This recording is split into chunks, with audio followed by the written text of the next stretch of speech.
तोहार प्यार में दिलवा हमार खो गइल बा। रात दिन बस तोहे से ही मोह गइल बा। नैना से नैना जब से मिलल बा हो,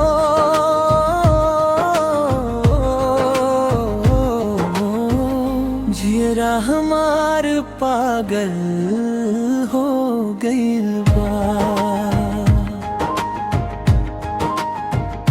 तोहार प्यार में दिलवा हमार खो गइल बा।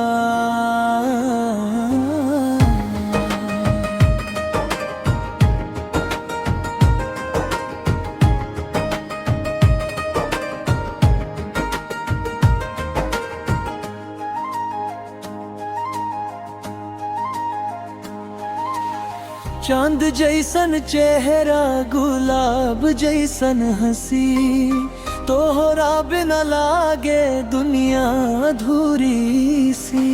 सांसों में बसल बाड़ू तू ही हर घड़ी, तोहरे बिना ना लागे मन कहीं। जब से तू आईलू जीवा में सजनवा, खुशियन से भर गई हर एक दिनवा।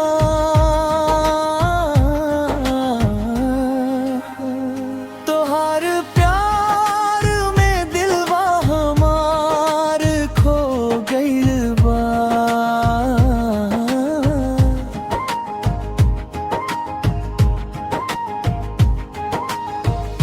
बरसात के बूंद जैसे गिरत रहे, तोहरा याद में दिलवा तरसत रहे। हाथ पकड़ के साथ निभाइब हम, जन्म जन्म तक चाहत रही। तोहरा संग बीतीब हर एक पल, सपना में भी देखी तोहरा ही अखिया।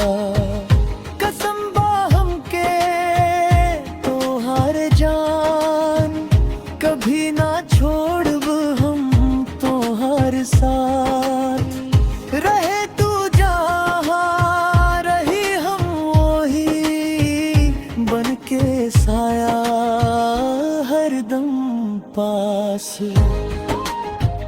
तोहार प्यार में दिलवा हमार खो गइल बा।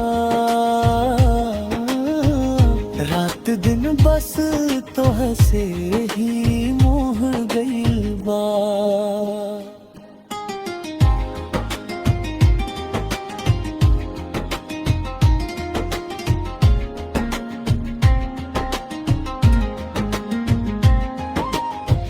सपना में आईलू तू हर रात हो, दिलवा के धड़कन बढ़ जाला साथ हो।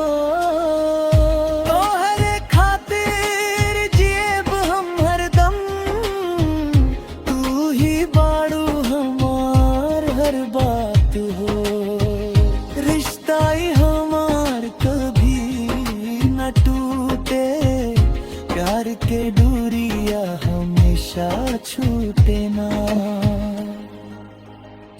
तोहार प्यार में दिलवा हमार खो गइल बा।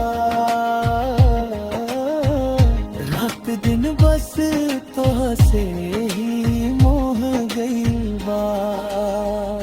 नैना से